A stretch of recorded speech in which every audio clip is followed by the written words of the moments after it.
지금부터 2016 헌나 1 대통령 탄핵 사건에 관하여 제13차 변론 기일을 진행하도록 하겠습니다. 저희가 재판부에서 양측 당사자의 출석을 확인하는 동안 보도진 등 사전에 방청이 예정되지 않은 분들은 퇴정하여 주시면 감사하겠습니다. 먼저 청구인 측 출석을 확인하도록 하겠습니다. 소추위원 권성동 국회 법제사법위원회 위원장님 출석하셨고요. 이춘석 의원님, 김관영 의원님, 박주민 의원님. 알았어. 이거 세 사람 왔습니다. 네. 대리인 황정근 변호사님, 임종욱 변호사님, 이명웅 변호사님, 신미용 변호사님, 문상식 변호사님, 이금규 변호사님, 최규진 변호사님, 김봉준 변호사님, 김현수 변호사님, 불출석하셨습니까? 김훈 변호사님, 이용구 변호사님 출석하셨고요. 김현권 변호사님, 전종민 변호사님, 탁경국 변호사님. 네. 다음 피청구인 측 출석을 확인하도록 하겠습니다. 피청구인 대리인 이동흡 변호사님, 이중환 변호사님, 손범규 변호사님, 서성건 변호사님 출석 안 하셨고요. 최명성 변호사님, 전병관 변호사님, 배진혁 변호사님, 서석구 변호사님, 황성욱 변호사님 출석 안 하셨고요. 이상용 변호사님, 정장현 변호사님, 송재원 변호사님, 최근서 변호사님, 위재민 변호사님. 네. 출석 확인을 모두 하였습니다. 오늘 재판의 진행은 지난 기일 이후에 쌍방에서 제출하신 서면을 확인하고 증거 관계를 정리한 후에 증인신문 절차를 진행하도록 하겠습니다.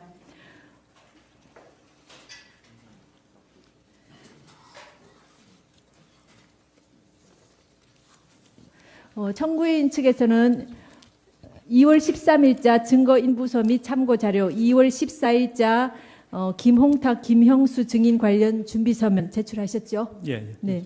뭐 이 부분에서 추가로 진술하실 부분이 있으십니까?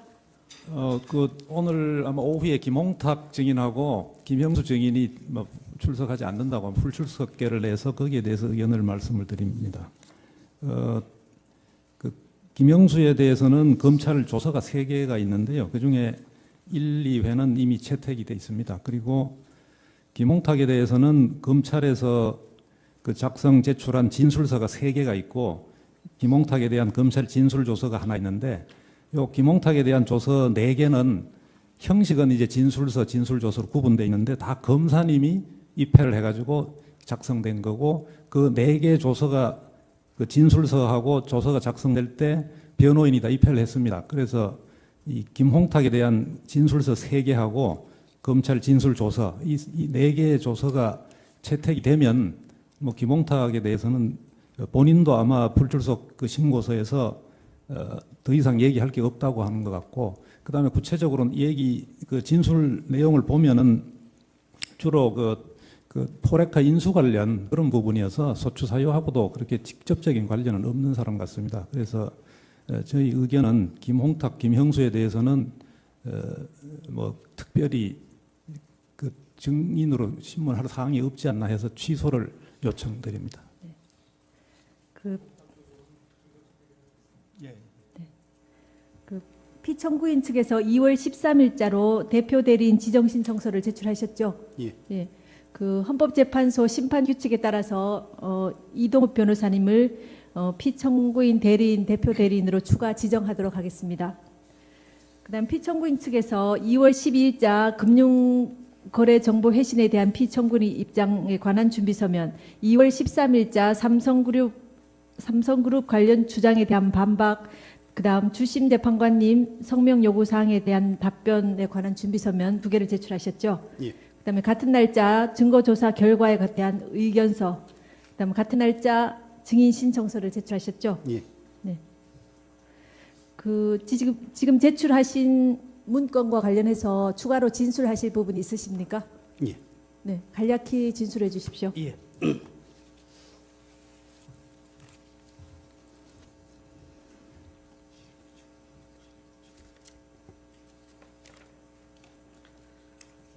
삼성그룹 관련 2016년 2월 6일자 청구인 측 준비서면에 대한 반박 준비서면을 제출하고 그 핵심 사항을 구두로 본 법정에서 진술을 올리도록 하겠습니다. 피청구인의 대리인들은 본건 탄핵 소추 이후 현재까지도 현재의 심판 대상이나 여전히 심판 대상이나 적용 법조가 특정되지 않고 오락가락하는 바람에 피청구인을 방어하는 데 큰 혼란과 어려움을 겪고 있습니다. 청구인 측 대리인들의 2017년 2월 6일자 준비서면 소추 사유 이유형 중 삼성그룹 관련입니다. 이 준비서면도 그 전형적인 사례 중에 하나입니다. 국회의 탄핵소추 의결서를 보면 삼성그룹 관련 부분에 대하여 삼성그룹이 미르재단과 K스포츠재단에 합계 204억 원을 출연하였는데 이것은 2015년 7월 25일 피청구인과 이재용 부회장의 면담 시 삼성물산과 제일모직의 합병에 헤지펀드 엘리에스의 반대가 심화하는 등 삼성그룹의 현안 문제에 대한 대화가 있었고 피청구인의 재단 출연 요청이 있었기 때문이며 이는 2015년 6월경 보건복지부 장관 문영표, 국민연금공단 기금운용본부장 홍완선이 삼성물산의 대주주인 국민연금공단에 작용하여 삼성물산과 제일모직의 합병에 찬성하는 결의를 한 것과 관련이 있다. 따라서 피청구인에게 뇌물죄와 직권남용 강요죄가 성립하여 법률 위배에 해당되고 대통령의 권력을 남용하여 삼성그룹의 금품 출연을 강요하고 뇌물을 수수함으로써 법치국가 원칙을 파괴하고 기업의 재산권을 침해하여 헌법을 위반하였다고 적시되어 있습니다. 그런데 이 2월 6일자 준비서면에는 피청구인과 삼성그룹의 관계에 대하여 정유라 성마특혜 지원 지시 운운하면서 원래의 소추 의결서에 포함되어 있지 않았던 새로운 사실관계를 기재한 뒤에 헌법 제46조 3항에 위반된다라고 주장하고 있습니다. 헌법 제46조 3항은 국회의원은 그 지위를 남용하여 국가, 공공단체 또는 기업체와의 계약이나 그 처분에 의하여 재산상의 권리, 이익 또는 직위를 취득하거나 타인을 위하여 그 취득을 알순할 수 없다는 내용입니다. 아마 청구인 측에서는 검찰의 최순실, 안정범에 대한 공소장을 근거로 피청구인을 뇌물죄, 직권남용죄 등 법률 위배 사유를 기초로 하여 탄핵 소추를 하였다가 헌법재판소의 심판 과정에서 뇌물죄 등 범죄 혐의를 인정할 만한 증거가 거의 없다는 사실을 알게 되자 당황한 나머지 당의 소추 사유의 불비를 메우기 위하여 부득이 국회의원의 헌법상 의무임이 명백한 헌법 제46조까지 무리하게 들고 온 것이 아닌가 생각됩니다. 당초에 충분한 조사와 증거 확보 없이 시작된 무리한 졸속 탄핵 소추를 계속 유지하기 위하여 억지 논리로 새로운 법리를 창설하려는 것이 아닌가 의심됩니다. 하지만 헌법 제46조는 문자 그대로 국회의원에게 부과된 헌법상의 의무이고 대통령에게는 우리 헌법이 별도로 헌법 수호 업무라든지 국가 독립 영토 보존 업무라든지 겸직 금지 의무, 평화 통일 노력 의무 등을 규정하고 있습니다. 그런데 국회의원에게 부과된 의무가 대통령에게도 적용 또는 준용된다는 규정도 전혀 없는 상황이어서 대통령인 피청구인에게 헌법 제46조 소정의 직무상 의무가 있다고 보기는 어려울 것입니다. 물론 공무원인 대통령에게도 당연히 청렴 의무가 있는데 이는 형법과 국가공무원법 등에서 뇌물과 부패 행위를 금지하고 위반 시 형사처벌 또는 징계처분을 부과하고 있기 때문이지 헌법 제46조가 규정한 국회의원의 청렴 의무가 준용되기 때문은 아닙니다. 정부인 측 대리인들의 준비서면에 기재한 사실관계는 객관적 증거에 의해서 입증되지도 않고 설사 그런 내용이 일부나마 인정된다 하더라도 뇌물죄가 성립되지 않는 이상 원래의 소추 사유가 이유 있다고 보기는 어렵다고 생각합니다. 그 이유를 설명드리면 아래와 같습니다. 헌법 제65조와 헌재법 48조는 대통령이 그 직무집행에서 헌법이나 법률을 위반한 경우는 국회가 탄핵소추를 의결할 수 있다라고만 규정되어 있습니다. 그런데 과거 노무현 전 대통령 탄핵 사건에서 헌법재판소는 대통령이 그 직무집행에서 헌법이나 법률을 위반한 경우라 하더라도 대통령을 파면하기 위해서는 대통령의 파면을 요청할 정도로 헌법 수호의 관점에서 중대한 법 위반 또는 국민의 신임을 배반한 행위가 있어야 한다고 하였습니다. 그런데 헌법 수호의 관점에서 중대한 법 위반이란 자유민주적 기본 질서를 위협하는 행위로서 법치국가의 원리와 민주국가 원리를 구성하는 기본 원칙에 대한 적극적인 위반 행위를 뜻하는 것이고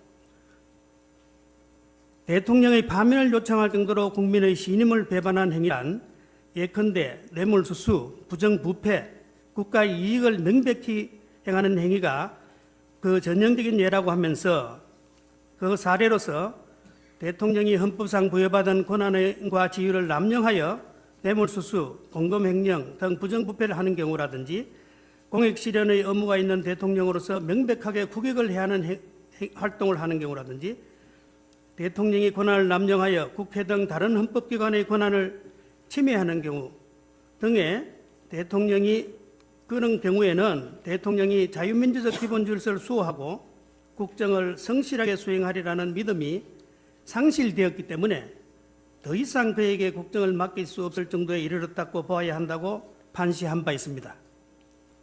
그런데 피청구인이 문화융성이라는 정책을 수행하는 과정에서 삼성그룹 등에 대하여 기업의 사회공헌 차원에서 문화 및 체육 분야에 대한 후원을 부탁하여 공익목적문화재단 법인인 미르재단과 K스포츠재단에 금품을 출연하도록 하였다고 하여 그러한 행위가 자유민주적 기본질서를 역행하고자 하는 적극적 의사를 가지고 있었다거나 민주주의 원리를 구성하는 헌법상 기본 원칙에 대한 적극적인 위반 행위라고 할 수는 없으므로 헌법 수호의 관점에서 중대한 법 위반이라고 보기는 어렵다 하겠습니다.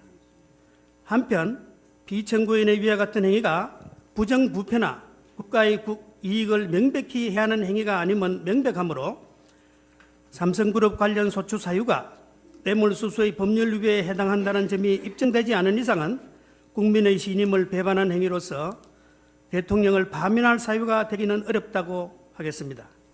그런데 2015년 12월 서울중앙지검 특별수사본부가 최순실, 안종범을 기소할 때에도 피청구인에 대한 뇌물수수 혐의는 인정되지 않아 결국 안종범 수석과 최순실을 직권남용 권리행사 방해죄 및 강요죄로 기소하였고 2017년 1월 19일 특별검사가 삼성그룹 이재용 부회장에 대하여 뇌물공여 등 혐의로 구속영장을 청구하였지만 법원은 뇌물공여죄 등 주요 범죄 혐의에 대한 법리상 다툼의 여지가 있음을 고려할 때 구속 사유와 필요성을 인정하기 어렵다며 소명 부족을 이유로 구속영장을 기각하기도 하였습니다. 이런 재반 사정을 종합하면 삼성그룹과 관련하여 피청구인에게 뇌물죄가 성립되지 않는다는 점은 논정이 되었지 않나 생각합니다. 따라서 피청구인에 대하여 뇌물죄가 성립되지 않는 이상 소추 의결서 중 삼성그룹 관련 소추 사유는 이유 없다고 하겠습니다. 또한 피청구인에 대한 뇌물죄, 직권남용죄, 강요죄, 공무상 비밀누설죄 등 법률 위배 사항에 대한 소추 사유에 대해서는 별도의 준비서면에서 법리 주장을 상세히 하겠습니다. 마지막으로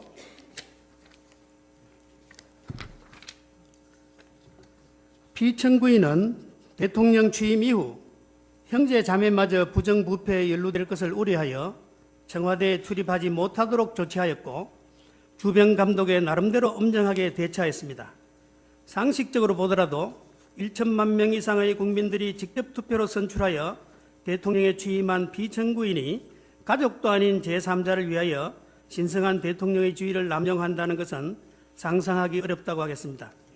부양해야 할 자식도 없이 대한민국과 결혼했다는 말을 들으며 오로지 애국심 하나로 사심없이 평생을 조국과 국민에게 헌신하여 온 피청구인의 행위에 대하여 그녀의 애국심을 존중하여 달라는 말은 못하더라도 조금은 따뜻한 시각에서 봐줄 필요가 있지 않나 생각합니다. 아무리 권력 주변에 기생하면서 자신들의 이권을 노리며 호가호위하는 무리들이 있었고 그들을 사전에 제거하지 못한 피청구인의 잘못은 따끔하게 나무라야 하겠지만 그러한 피청구인의 가오는 헌법상 임기가 엄중하게 보장되는 대통령의 직에서 파면할 정도의 잘못은 아니라고 생각합니다. 감사합니다. 추가로 신청하신 증인의 채택 여부에 대해서는 재판부의 회의를 거쳐서 차후에 알려드리도록 하겠습니다. 지금부터는 서증 등에 대한 증거 체부 및 증거조사 등에 관하여 주심 재판관님께서 진행하시겠습니다. 안종범 증인에 대해서 아니 지금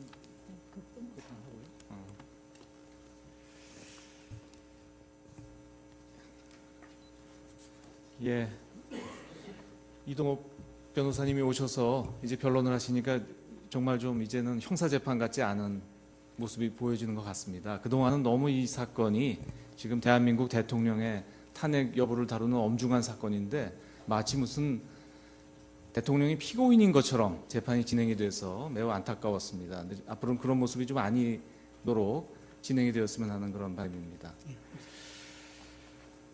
먼저 그동안 제출된 것을 확인드리면 2월 10일자로 중앙지검에서 그 문서송부 촉탁에 대해서 회신이 왔습니다. 녹취록하고 녹취 파일이 다 왔고요. 녹취록은 청구인 측에서 갑자 167호증으로 오늘 제출하셨죠? 예, 제출했습니다. 서증이 제출됐으니까 서증을 먼저 좀 확인해야 될 것 같습니다. 지금 청구인 측에서 제출한 156호증부터 오늘 제출된 167호증까지 이제 인부를 아직 안 하고 계신데요. 어떻습니까? 한번 차회 인부하도록 하겠습니다. 지난번에도 차회로 넘기셨는데 사실 다 별거 아니거든요. 뭐저 156호증은 그 청와대 경내 사진들 뭐 이런 뭐 약도 뭐 이런 것들 156호증은 동의하도록 하겠습니다. 그러시죠? 예. 나머지도 뭐 다 뭐 국민연금 회의록 저 보도 자료 뭐 설립연록 예, 157호증 동의하도록 하겠습니다. 다 동의하셔도 될 것 예. 같아요. 167호증은 어떻습니까? 녹취록. 녹취록 서면으로 냈습니다. 녹취록을요? 녹취록 말고 166호증까지 다 서면으로 동의서를 냈습니다. 아 그러시는가요? 예, 예.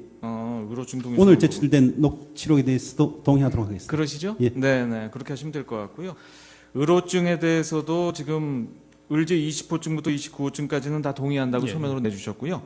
그 다음에 이제 지난 2월 6일자 준비 서면에 의제 15호증을 첨부해 내신 게 있어요. 그게 재단법인 미르 현판식이나 뭐 이런 관련들인데 아마 변호인들이 여러분이시니까 이미 의제 15호증은 제출이 됐는데 아마 착각을 하신 것 같습니다. 의제 15호증이 중복이 되어 있습니다.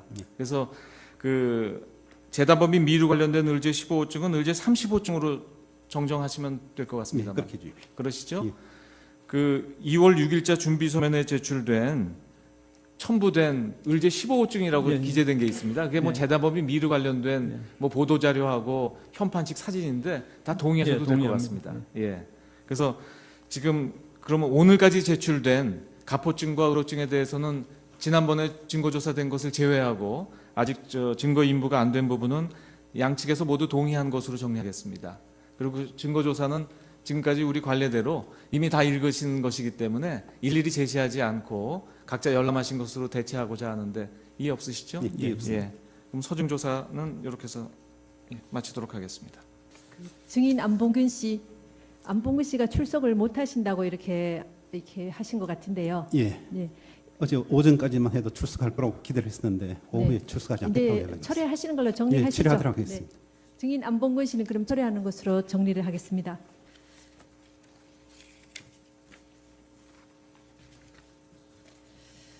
그 안봉근 씨가 출석을 안 해서 오늘 오전 변론은 이것으로 마치겠습니다.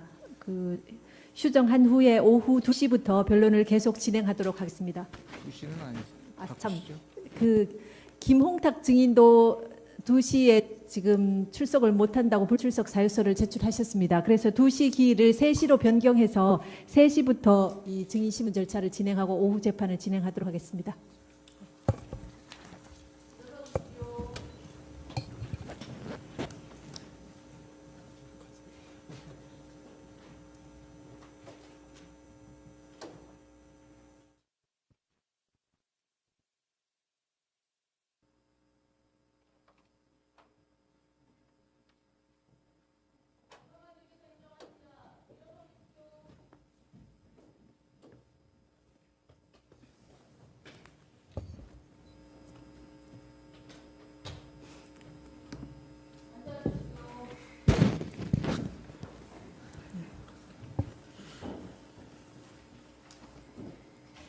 (2016) 헌나 1 대통령 탄핵 사건의 오후 변론을 진행하겠습니다. 오전에 출석하신 소추위원과 양측 대리인 중에 자리를 비우시거나 또는 새로 출석하신 분이 계십니까? 청구인 측은 어떻습니까? 이춘석 의원과 김관영 의원 불출석입니다. 다른 분들은 다 그대로 계십니까? 아, 최규준 변호사님 출석하시고요. 피청구인 쪽은 어떻습니까? 정병관 변호사, 황성욱 변호사가 가고 새로 서성근 변호사가 왔습니다. 정병관 변호사님, 황성욱 변호사님 안 계시고요. 서성건 변호사님 다시 출석하시고요. 네.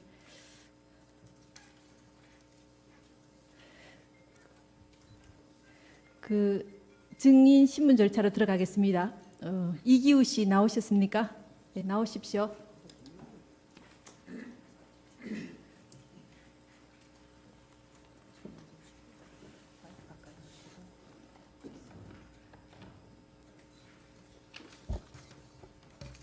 증인 하시는 일은 뭡니까? 저는 지금 그랜드 코리아 레저 주식회사 대표이사입니다. 네. 그 증인께서 지금 말씀하시는 내용들은 모두 녹음하도록 하겠습니다. 그러니까 마이크에 가까이 대시고 말씀해 주시면 감사하겠습니다. 네. 그다음 그 증인의 증언으로 인해서 증인 본인이나 증인과 친인척 관계에 있는 분이 형사 처벌을 받을 염려가 있는 경우에는 그 사유를 소명하시고 증언을 거부하실 수 있습니다. 선서하신 후에 개별적인 신문 사항에 대해서도 같은 이유로 증언을 거부하실 수 있습니다. 아시겠죠? 네. 네. 그다음 증인이 선서하신 후에 경험하지 않은 사실을 경험한 것처럼 증언하시거나 기억이 불분명한데도 이 분명한 것처럼 거짓말을 하시는 경우에는 위증죄로 처벌받을 수 있으니 이 신문 사항을 잘 들으시고 답변을 하시기 바랍니다. 네. 네. 선서하시겠습니까? 네.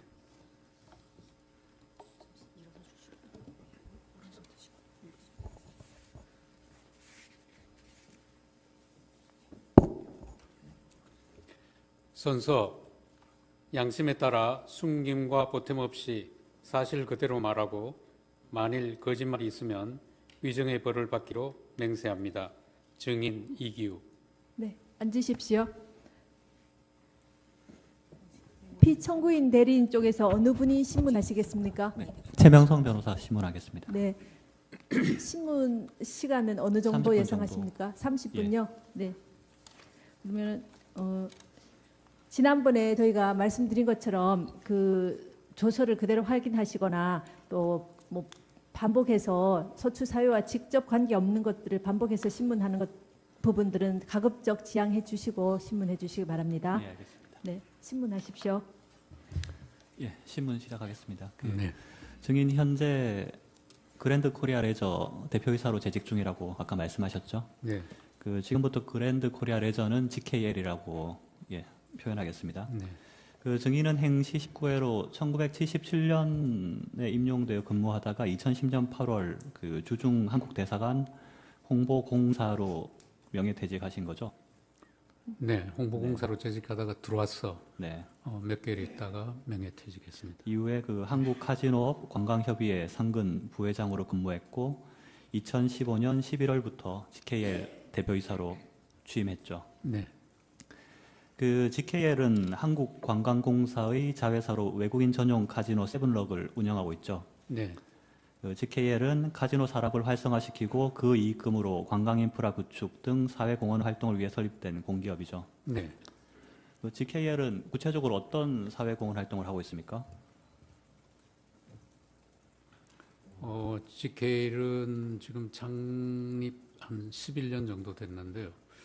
그 창사 이후에 카지노업을 해서 이제 수익 창출한 걸 사회공헌 활동을 쭉 해오다가 2014년에 그 사회공헌 사업이 이제 점점 더 중요해지고 커지면서 2014년에 GKL 사회공헌재단을 설립했습니다. 별도로 문체부 산하의 공익법인으로.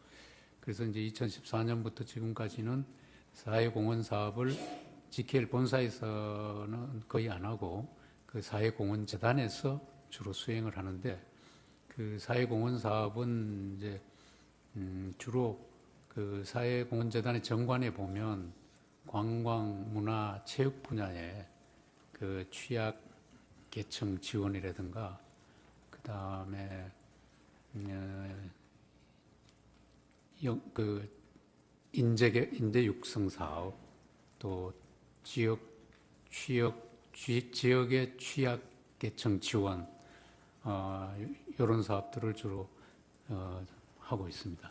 예, 한 가지만 추가로 묻겠습니다. GKL에서 연간 사회공헌을 위해서 그 활용하는 자금 예산은 어느 정도입니까? 예, 그 사회공헌재단 기금이 연간 100억 수준이었는데요. 금년 2017년부터는 105억으로 증액을 했습니다.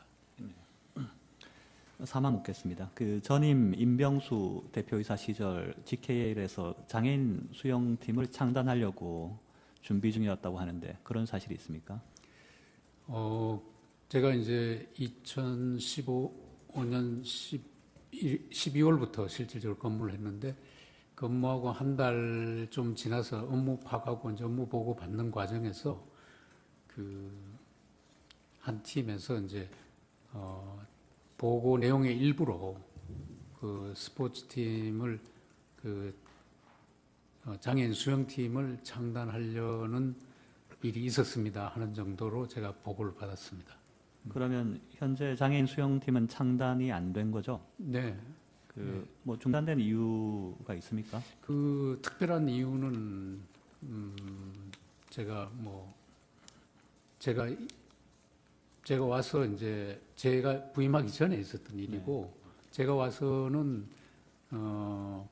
바로 그 지금 이제 창단된 장애인 펜싱팀 창단하는 그 과정에 있었기 때문에 장애인 수영팀을 왜 창단을 못했는지 안 했는지 여기에 대해서는 제가 잘 모릅니다.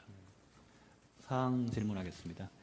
그 GKL은 카지노라는 사행 산업을 통해서 수익을 창출하고 있었기 때문에 사회 환원에 대한 사회적 요구가 평소에도 좀 많았죠. 네. 그래서 국정감사에서도 항상 그 GKL의 사회 환원 활동이 주된 관심사였죠. 네, 그런 편입니다. 의원들이 뭐 그런 네. 사회 환원에 대해서 요청을 많이 네, 했던가요? 늘 그 사회공헌 사업의 예산을 늘려라.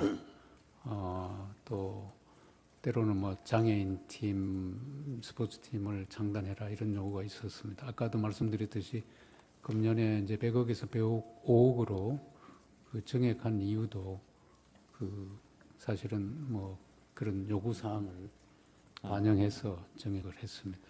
그 평소에 사회 환원 활동의 일환으로 장애인 스포츠단 창단에 대한 요구가 국회 차원에서도 평소에 있었던 얘기인가요? 이전부터?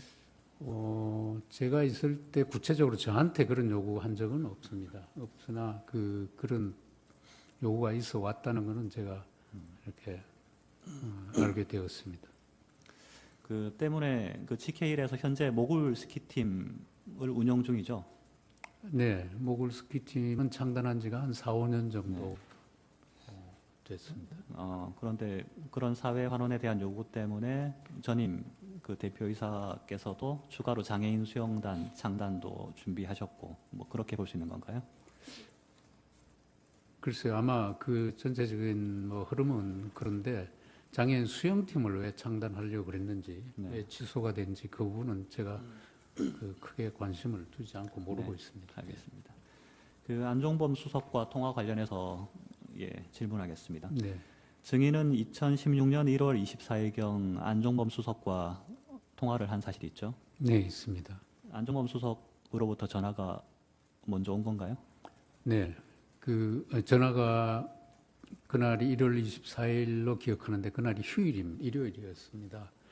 근데 이제 제 전화에 모르는 전화번호가 떠서 부재중 전화가 있길래 누가 전화했나 하고 있었는데 조금 있으니까 문자가 왔습니다. 그 문자에 그 청와대 안종범 수석입니다. 통화 한번 하시죠. 이렇게 문자가 왔길래 번호를 확인해 보니까 같은 번호였습니다. 그래서 제가 바로 그 리턴콜을 했더니 해서 이제 안종범 수석하고 통화가 됐습니다. 그 당시까지는 안종범 수석과는 전혀 알지 못하는 네. 사이였던 거죠. 예. 그 당시 안종범 수석이 WK와 매니지먼트 계약을 체결해서 뭐 스포츠팀 장단하고 운영하면 좋겠다 이런 취지로 얘기를 했던 건가요? 네, 그날 통화는 이제 제가 전화를 드렸더니 네, 청와대 안종범 경제수석입니다 하면서 인사를 하면서 그 블루케이라는 스포츠 매니지먼트사가 있는데 GK에서 스포츠팀을 장단해서 그 블루케이하고 같이 운영해보는 게 어떻겠습니까? 한번 검토해 보십시오. 이런 내용으로 전화 통화를 했습니다.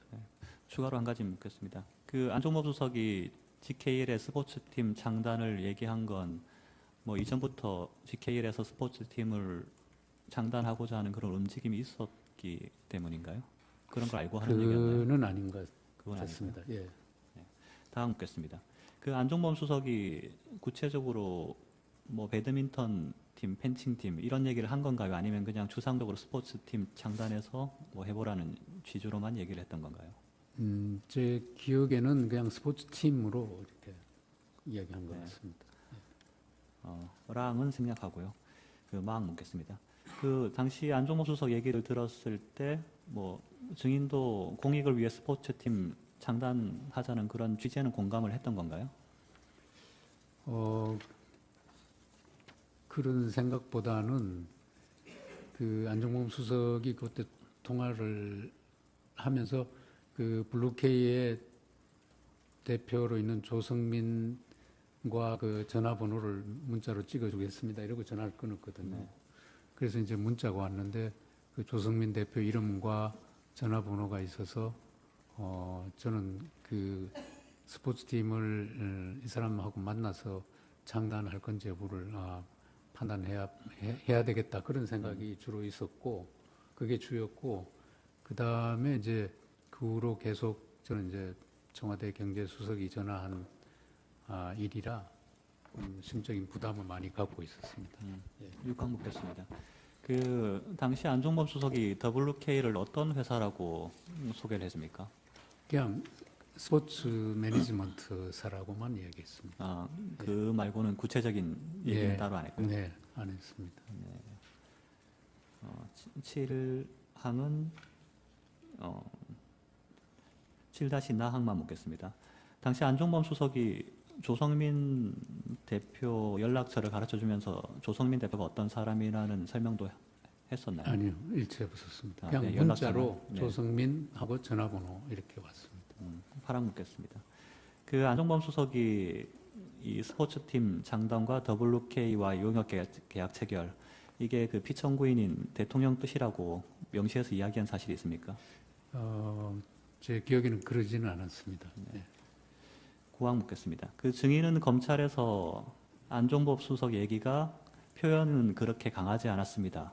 라고 진술했는데 이 표현이 그렇게 강하지 않았다는 게 구체적으로 어떤 의미인가요? 그러니까 통화했을 때 그 느낌인데 그러니까 반드시 창단하십시오. 뭐 이렇게 하는 게 아니고 그냥 창단 한번을 협의해 보십시오. 이런 정도로 창단 예. 협의해보라는 정도로 예. 들었습니다. 네. 그 조성민 대표와의 미팅 관련해서 묻겠습니다. 그 증인은 조성민 대표를 언제 어디서 처음 만났습니까? 그 2016년 1월 28일 그 삼성동 인터컨 커피숍에서 처음 만난 겁니까? 네, 그래서 이제 그날 조성민 대표하고 제가 바로 통화를 하고 그분으로 1월 25일 날로 제가 기억합니다. 월요일인데 그날 조성민 대표를 만났습니다. 그 첫 만남 자리에 고영태도 나왔습니까? 네, 그때는 뭐 고영태인지도 몰랐고 누구인지도 몰랐는데 조성민 대표가 와서 이제 인사하면서 그 뒤에 누구 한 사람이 좀 젊은 사람이 따라와서 네.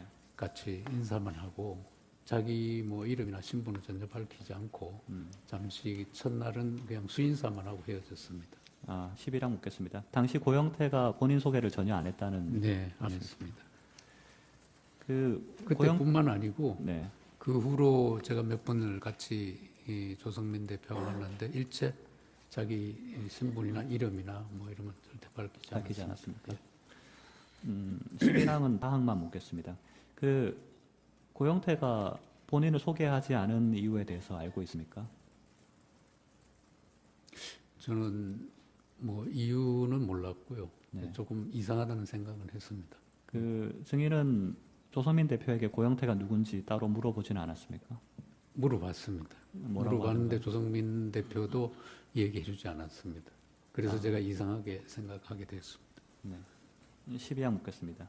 그 당시 조성민 대표와 고영태는 어떤 관계로 보였습니까? 그 정신구 윤리경영팀장은 검찰에서 상하 관계는 아니고 평등한 관계로 보였다라고 진술했는데 대표와 직원 관계로 보이던가요? 아니면 뭐 평등한 대등한 관계로 보이던가요? 그러니까 조성민 대표가 이제 저하고 주로 이제 카운터파트가 돼서 몇 번 만났는데 그 자리에 항상 이제 그 고영태가 따라오긴 했는데 네. 그 무언가 이렇게 잘 얘기가 진행이 잘 안 되고 하면 그 고영태가 상당히 좀 짜증스러운 태도를 보이고 이러길래 저 관계가 좀 이상하다 이런 생각을 했습니다. 왜냐하면 조성민이가 대표인데 그 따라온 사람이 좀 짜증내고 이런 거 보니까 좀 이상한 관계구나 그 정도 생각했지 상하 관계다 대등한 관계다 뭐 그렇게까지는 제가 생각을 안 했습니다.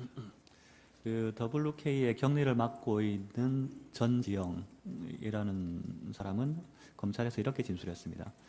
그 평소에 이제 고영태를 WK 상무로 이제 칭하고 있었는데 조성민 대표가 퇴임하고 최철 대표가 취임하기까지 그 사이 기간 동안에는 한 2주 정도 되는데 고영태가 대표 대리를 했었다. 그러니까 사실상 대표 역할을 했었다고 진술을 했었습니다. 증인은 이런 사실을 알고 있었습니다. 몰랐습니다. 그 아까 말씀하신 것 같은데 그 이 미팅에 임하는 고영태의 태도가 어땠습니까? 그러니까 제가 이제 조성민 대표하고 고영태를 만난 게 한 서너 번 정도밖에 안 됐습니다. 초기에. 그러고는 이제 실무자가 계속 만났었는데 제가 처음에 서너 번 만날 때 그러니까 조성미가 대표이사면 그 밑에 따라온 그 상무든 부분은 뭐든 말씀하셨죠. 조금 짜증스러운 태도를 이렇게 해서 이상하게 생각하셨다. 예, 이상하게 생각했다. 예, 네. 대답이 같습니다. 거기에 덧붙여서 뭐 더 하시고 싶은 말씀 있으십니까? 아니요, 없습니다. 네. 13항 질문하겠습니다. 그 조성민 대표가 증인에게 그 어떤 제안을 한 건가요? 그 매년 80억 정도 비용이 소요되는 남녀 성인 배드민턴 팀 그리고 펜싱 팀 창단하고 WK와 용역을 체결하자 뭐 이런 제안을 했던 건가요? 네, 그렇습니다. 그리고 당시에 조성민 대표로부터 그 80억 세부 지출 항목이 작성된 그 제안서도 받았던 거고요. 네, 제안서를 이제 실무자를 통해서 실무자가 저한테 가져왔었습니다. 네, 나항 다항은 생략하겠습니다. 14항 묻겠습니다. 그런 제안서 받고 이후에도 조성민 대표 여러 차례 미팅을 갖고 협상을 지속했던 거죠. 네, 그런데 이제 국가계약법상 WK가 수의계약은 체결할 수 없고 공개 입찰을 해야 해서 좀 문제는 있었고요. 네. 그래서 그 GKL은 그 관련 법령이랑 뭐 여러 사정상 이런 용료 계약 체결하기 어렵다는 취지를 WK에 명시적으로 얘기를 했습니까? 네, 제가 이제 제안서를 보고 난 뒤에부터는 네. 우선은 그 규모가 80억이라는 게 너무 좀 저희들한테 부담스럽고, 그 다음에 이제 저희들이 모글 스키 팀이 있는데도 불구하고 2개 팀을, 일반 팀을 또 창단한다는 건 뭐 하나씩 이렇게 뭐 연차적으로 한다든가 그러면 모르겠는데, 한꺼번에 2개 일반 팀을 창단한다는 게 그게 현실적으로 좀 어렵고, 그 다음에 그쪽에서 요구하는 게 그러니까 그 관리 운영 대행 용역 계약입니다. 그러니까 쉽게 말하면 자기들한테 그 80억을 다 주면 다 운영하고 사후 정산만 하겠다 이런 개념인데, 그렇게 하려면 용역 계약을 체결하려면 국가계약법상 제가 알기로는 5천만 원 이상 되면 다 공개 입찰을 해서 해야 됩니다. 이게 80억짜리이기 때문에 반드시 그런 과정을 거쳐야 되기 때문에 그렇게 하기는 힘들다. 그러니까 쉽게 말하면 수의 계약을 못 한다. 이렇게 해서 그걸 계속 거절해 왔더랬습니다. 제가 이제 몇 번 만날 때도 그랬고, 네. 그 후에 실무자가 만날 때도 계속 그 내용으로 그걸 못 한다고 거절했었더랬습니다. 그렇게 계속 거절하니까 듣고 있던 고영태가 중간에 투덜대면서 이게 왜 안 되냐 이런 식으로 네, 하기로 한 적이 있나요? 예, 뭐 그런 반응을 제가 만났을 때도 뭐 보였던 것 같고, 저 이제 실무자 정신구 팀장 네. 아까 그 사람이 만날 때도 그렇게 좀 짜증스럽게 네. 왜 그 못하냐고. 그러다가 이런 식으로. 뭐 화를 내고 그 회의장을 박차고 나간 적도 있나요? 그렇게까지는 모르는데 하여튼 좀 굉장히 좀 짜증스럽게 네. 예, 그렇게 한 것 같습니다. 예. 그 김종 차관과 미팅 관련해서 몇 가지 묻겠습니다. 네. 그 증인은 이 WK와 협상이 진척이 없자 김종 차관에게 뭐 이런 걸 상의한 적 있죠. 뭐 WK와 협상이 안 되고 있어 힘들다라는 취지로 김종 차관에게 얘기를 한 건가요? 예, 그 이제 처음에 제가 그 안종범 수석의 전화를 받고, 네.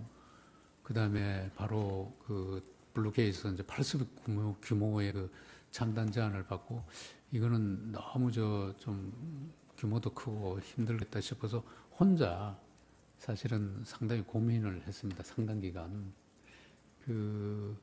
왜냐하면 제가 그때 부임한 지가 2달 정도밖에 안 됐습니다. 사장으로. 그래서 회사 전반적인 사정도 파악이 안 된 상태에서 그런 큰 제안이 들어오고, 그래서 혼자 고민하다가 안 되겠어. 어차피 저희 GKL의 주무부처는 문체부고, 그 다음에 스포츠 관련은 2차관 소관입니다. 그렇게 쉽게 말하면 김종 차관은 저희 직속 상관이 있는 셈이죠. 그래서 제가 어느 날 김종 차관한테 그걸 털어놨습니다. 이런 일이 있었다. 증인이 먼저 제가 먼저 연락을 얘기했습니다. 했다는 예. 예. 어차피 뭐 창당이 되든 안 되든 뭐 조그맣게 하든 말든 그거는 김종 차관 문체부가 어차피 알아야 되기 때문에 제가 김종 차관한테 먼저 이 얘기를 털어놨습니다. 김종 차관과 평소 아는 사이는 아니었던 거죠. 김종 차관은 제가 부임하고 네. 처음 뵀습니다. 예, 처음 이제 인사로 당 차관님한테 인사드리러 갔을 때 처음 네. 뵀습니다. 16항은 나항부터 묻겠습니다.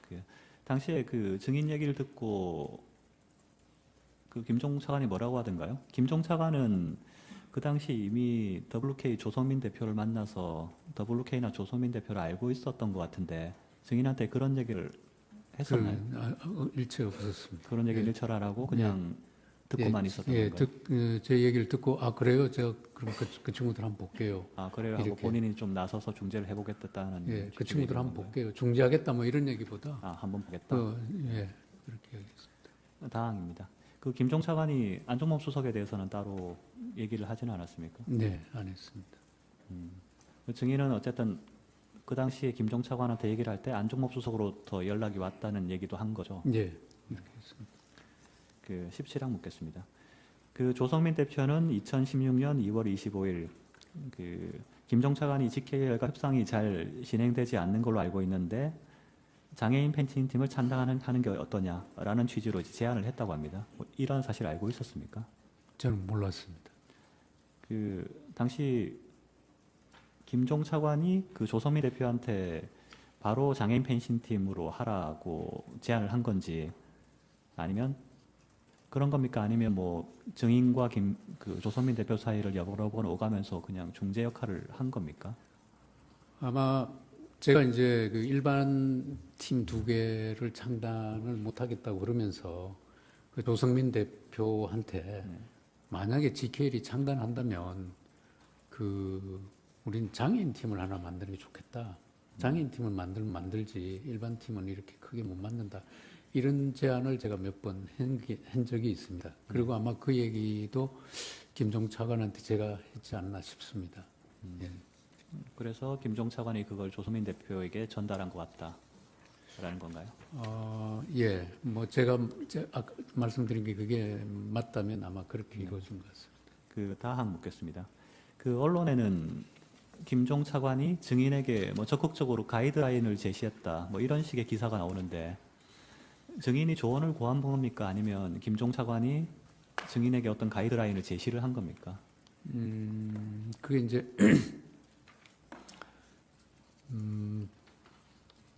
어느 날 그 조성민 대표, 제가 이제 계속 거절하는 그런 상황이고, 뭐 한다면 장애인 팀을 하겠다 이렇게 주장하고 있는데 어느 날 조성민이가 만나자고 전화가 왔어요. 조성민 대표가. 그래서 저는 우리가 이렇게 버티니까 이걸 안 하려는가 보다. 저는 굉장히 이제 어떤 반가운 그런 얘기 같기도 하고. 그래서 이제 차관한테 제가 그러면 연락이 왔는데 이거 어떻게 하면 좋겠습니까? 이런 뜻으로 제가 문자를 보낸 적이 있습니다. 그게 아마 보도가 된 것 같습니다. 네, 그런 걸 이제 언론에서는 가이드라인이라고 예. 표현을 예. 합니다. 그 WK와 계약 체결 관련해서 묻겠습니다. 18항입니다. 그래서 결국 GKL은 2016년 5월 11일 그 WK 그리고 그 장애인 선수들과 WK가 선수들 에이전트 권한을 갖는 장애인 펜싱 실험팀 그 선수 위촉 계약을 체결한 거죠. 네.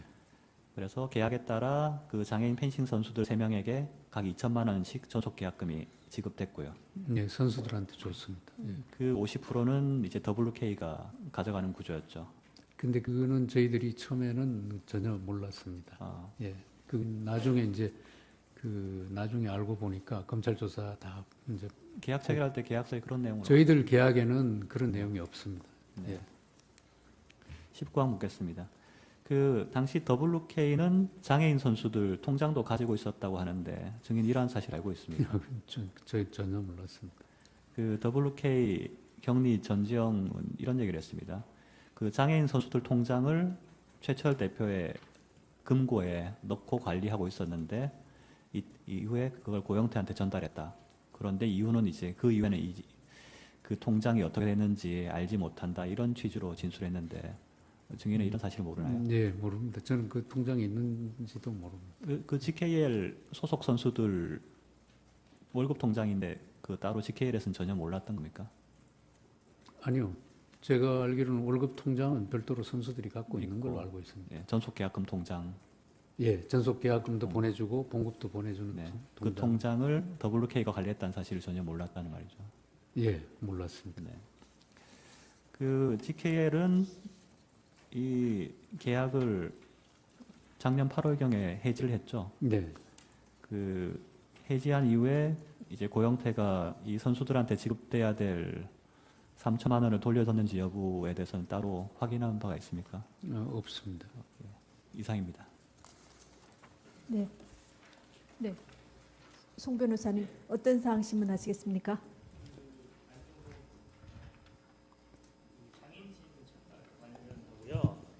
그 김종 씨하고 관계 뭐 이런 몇 가지. 네. 신문하십시오.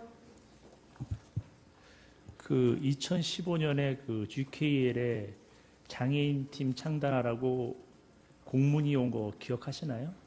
예. 그러면은 그 GKL에서는 그런 장애인 팀 창단에 대한 어떤 준비를 앞으로 하겠다는 것에 대한 어떤 그 업무 보고 내지는 어떤 계획 같은 게 세워져 있었나요? 그러니까 아까 제가 말씀드렸다시피 그 제가 부임해서는 그게 이제 부임해서 한 2달 만에 일어났던 일인데 그 공문이 온지도 그때는 몰랐습니다. 나중에 이제 알게 됐고, 그 공문은 뭐 장애인 무슨 팀을 만들어내는 게 아니라 장애인 팀을 하나 창단했으면 좋겠다는 요청 공문인데, 그 공문이 왔다고 해서 꼭 뭐 장애인 팀을 저희 지켈에서 뭐 창단을 하려고 그러지는 않았던 걸로 저는 알고 있습니다. 피청구인께서 예. 장애인 팀 창단하는 것으로 어떻게 기대를 하고 계셨을 수도 있는 상황이었나요?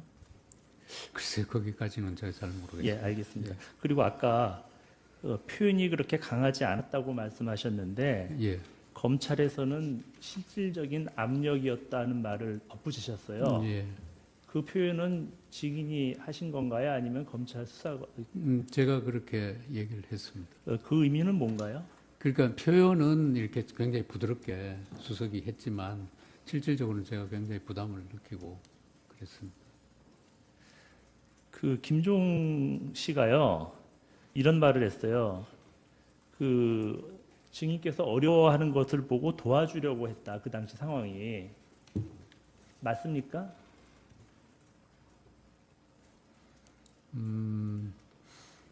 제가 김종 차관한테 아까 저 혼자 좀 고민하다가 털어놓고 했을 때는 순수하게 제가 진짜 좀 도움을 받고 어차피 또 그쪽에 알아야 되니까 그렇게 얘기는 했습니다. 네. 그런데 김종 차관이 어떤 생각을 가진지는 저는 확인할 그 못했어요. 먼저 털어놓으셨다고 그랬는데 예. 그때 김종 차관님의 그 반응이 그런 일이 있었느냐라고 이렇게 좀 모르던 사실을 알았던 듯한 반응이었나요? 아니면은 예, 그랬습니다. 네, 그러니까 제가 그렇게 말씀을 드리니까 아 그래요? 내가 그 친구들 한번 만나보죠. 이런 반응을 보였습니다. 이상입니다. 청구인 측에서 반대 신문 하시겠습니까? 어느 분이 하시겠습니까? 예, 김훈 변호사입니다. 재판장님 잠깐만 제가 지금 청구인 아니죠 피청구인 그 대리인들께 이걸 좀 여쭤. 지금 증인 신문상 하신 거는 기록에 다 있는 내용이거든요. 근데 왜 기록에 있는 걸 이걸 왜 확인하시는지를 주시민 제가 잘 이해가 안 되는데 입증 취지를 다시 한번 좀 최 변호사님 말씀 좀 해주세요. 지금 기록에 있는 걸 요약해서 다 확인하셨는데 이렇게 해서 요약해서 확인하신 이유가 뭔지를 제가 좀 이해를 해야 될 것 같습니다. 그 사실 기록에 있는 내용은 많지 않고요. 저희가 다 아는 내용인데요, 저희가. 네. 앞서서 이제 GK를 이전에 장애인 수영단 창단했다는 내용이라든지 안종범 수석이 했던 이 얘기가 피청구인으로부터 직접 들었다는 얘기인지 그다음에 고영태 관련된 얘기 이런 얘기들은 전혀 나온 적이 없는 얘기입니다. 아니 고영태가 뭐 거만하게 하고 한 건 기록에 다 있는 얘기죠. 네. 아니 제가 지금 어떤 거는 피청구인한테 불리한 거를 물으시기도 하고 기록에 다 있어서 아는 내용을 그대로 확인하시는 것 같아서 조금 이상해서 그런데 자 청구인 측에서도 보면 이거 기록에 다 있는 내용이거든요.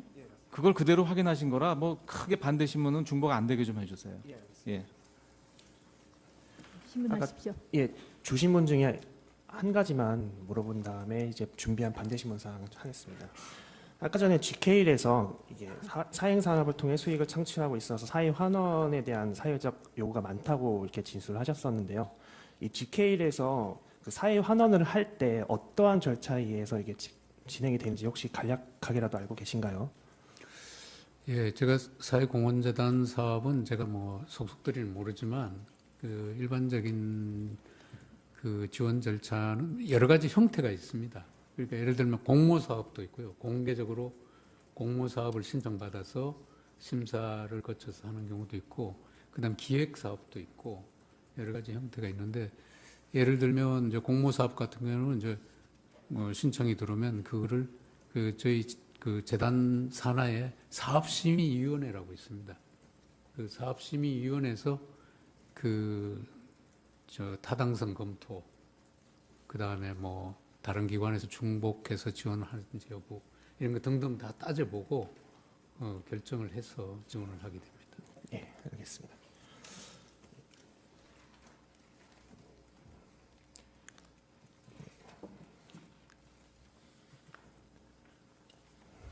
증인이 검찰에서 한 진술조서 제시하겠습니다. 제 51호 중에 250중 확인해 주시고 혹시 뭐 검찰에서 진술한 대로 기재되어 있는지 뭐 본인이 직접 확인해 보는지 예. 예.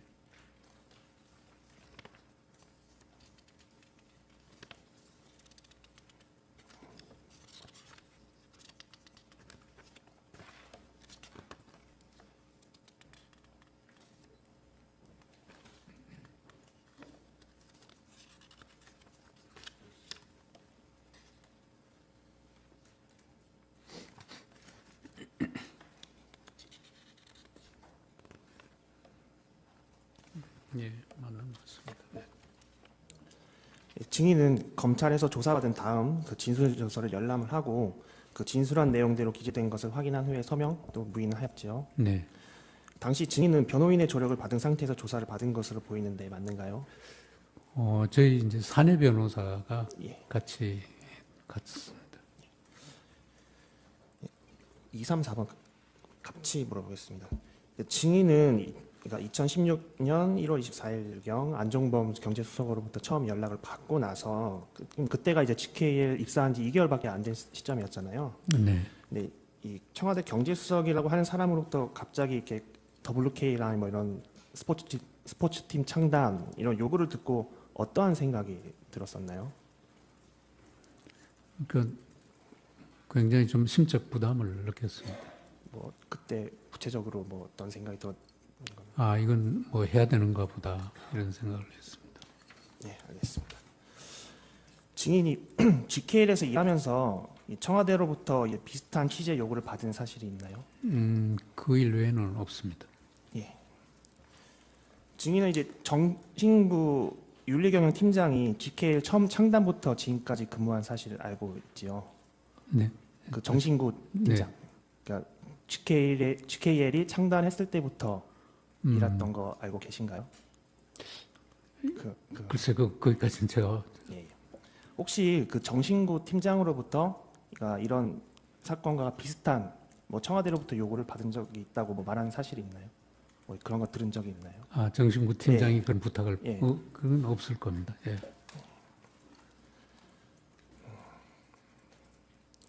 8번, 9번, 10번, 11번 다 생략하겠습니다. 그 GK에서 스포츠팀 창단 제안서를 받았을 때 그 형태나 구성은 어땠는가요, 혹시? 제 기억에는 그게 한 2, 3페이지 정도 되는 제안서였는데, 그러니까 일반적으로 저희들이 뭘 제안할 때와 같은 그런 포맷이 아니고 그냥 앞 페이지에 그냥 바로 뭐 선수단 숫자하고 금액하고 이렇게 해서 토탈 얼마 이렇게 된 그런 그 정식의 어떤 제안서라기보다는 조금 그런 주로 이제 보니까 제가 보니 선수 구성하고 예산 두 가지만 이렇게 나열된 그런 제안서였습니다. 그 제안서를 보고 어떤 생각이 들으셨나요? 제안서가 상당히 엉성했습니다. 예.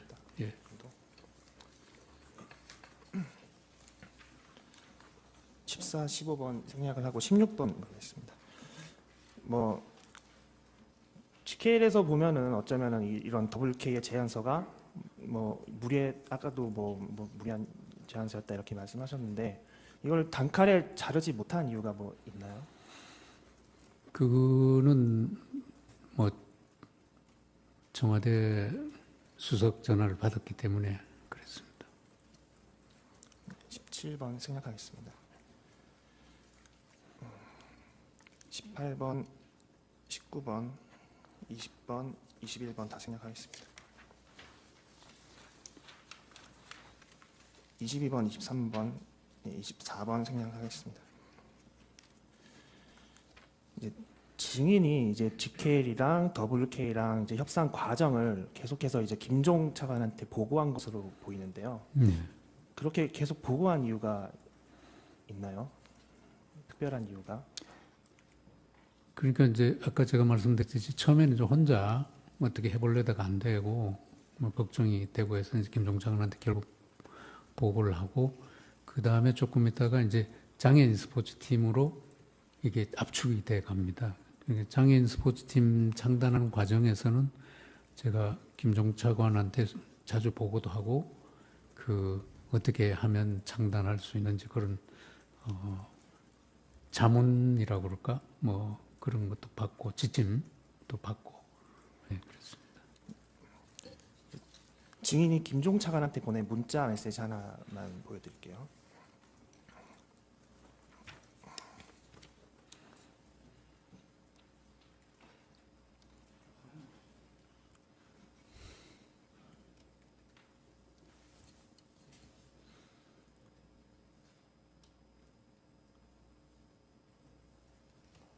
보이시죠? 네. 예, 보면은 증인이 2016년 2월 25일 16시 그러니까 오후 4시인데 김종에게 차관님 조 대표로부터 전화가 와서 내일 오후에 만나기로 했습니다. 어디서 연락을 받은 것 같습니다. 그래서 접근 방법을 지침, 가이드라인을 주시면 추진이 순조로울 것 같습니다. 이기우 드림. 이러한 내용으로 문자를 보낸 것으로 보이는데 맞는가요? 예, 제가 보냈습니다. 이렇게 문자를 보내고 나서 지침을 받을 때 김종 차관이 증인한테 그러면은 규모를 줄여서 2종목 정도 팀을 만드는 걸 긍정적으로 한번 검토해 보라 이렇게 말하는 사실도 있나요? 규모를 줄여서 2종목은 아니고요. 요 시점인지 그 후인지는 모르겠는데 장애인 팀을 이제 저희들은 만들기로 블록회의하고 대충 이렇게 합의가 됐는데 그 김종 차관이 장애인 팀하고 배드민턴 일반 팀도 하나 더 만들면 어떻겠냐 이런 얘기는 있었던 걸로 기억합니다. 아까 전에 문체부에서 2015년 9월 8일자로 공문을 보고를 받으셨다고 했었는데 혹시 프롬 이거 켜주시겠습니까?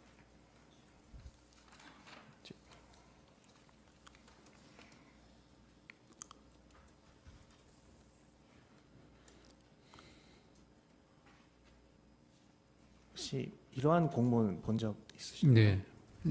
그러니까 좀 흐리게. 예, 알고 있습니다. 이거. 예. 네,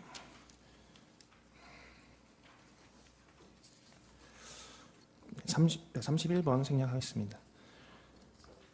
증인은 그러니까 김종이 증인에게 용역 계약이 어려우면은 3자 에이전트 계약에 대한 계약으로 한번 생각을 해봐라 이렇게도 조언을 한 적이 있나요? 예. 그 용역 계약과 3자 에이전트 계약의 차이는 뭐죠?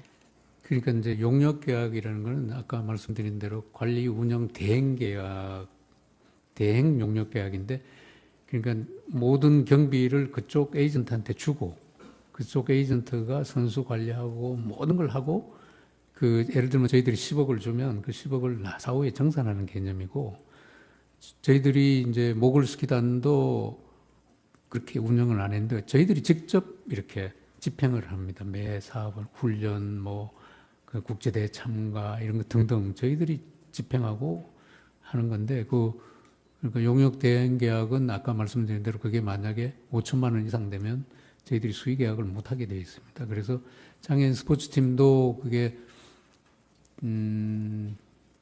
그 지금 저희들이 이제 최종적으로 편성한 예산은 한 10억 정도 되지만 그 전에는 그거보다 더 많았었는데 제안해 온 게 그런 거를 용역 계약을 할 수가 없습니다. 그것도 역시나 그래서 용역 계약을 못 하겠다고 하니까 이제 김종 차관이 그 선수 위촉 계약, 3자 선수 위촉 계약 에이전트를 개입시킨 그 안을 김종 차관한테 제가 얘기를 듣고 그 하나의 방법이겠다 이렇게 생각을 했습니다. 추가해서 묻겠습니다. 그 3자 에이전트 계약은 GK에서는 처음 시도했던 네. 것이죠. 네. 혹시 증인은 김종 차관한테 그 에이전트 계약과 관련해서 공문을 보내주면 좋겠다라고 한 사실이 있나요? 네, 있습니다. 그거는 이제 에이전트를 개입하는 게 저희들이 이제 경험도 없고 또 생소하고 해서 처음에는 조금 부정적인 이제 이야기를 했더니 김종 차관께서 에이전트 활성화하는 건 정부 방침입니다. 그러면서 몇 번 이야기를 했어요. 저한테 구두로. 그래서 이건 그냥 말로만 듣는 것보다는 공문이라도 문체부에서 하나 받아놓으면 추진하는 데도 도움이 되겠고 근거도 되겠다 싶어서 제가 그 공문을 요청한 적이 있습니다. 그러니까 김종 차관이 먼저 증인한테 에이전트 계약 이게 방침이다. 네. 정부 방침이라고 먼저 말했다는 거죠. 네네. 그리고 이제 나중에 알고 보니까 그게 이제 문체부 업무 보고에는 항상 2014년부터 스포츠 산업 활성화 방안에 에이전트 활성화 내용이 들어가 있었고 그 다음에 2016년에 이미 그 법도 개정이 됐습니다. 스포츠 산업 진흥법인가? 하여튼 그런 법 안에 보면 그 에이전트 대리인 제도라고 표현이 되는데 대리인 제도 활성화 내용이 들어가 있었습니다. 물론 그 내용은 사후에 알게 됐습니다. 그러니까 김종 차관이 그런 얘기를 저한테 구두로 그 당시에 그렇게 이야기를 한 것 같습니다. 실제로 그 에이전트 계약과 관련해서 문체부에서 공문이 내려온 적도 있죠. 네, 왔습니다. 제가 요청하고 공문이 한 일주일 후에 왔습니다.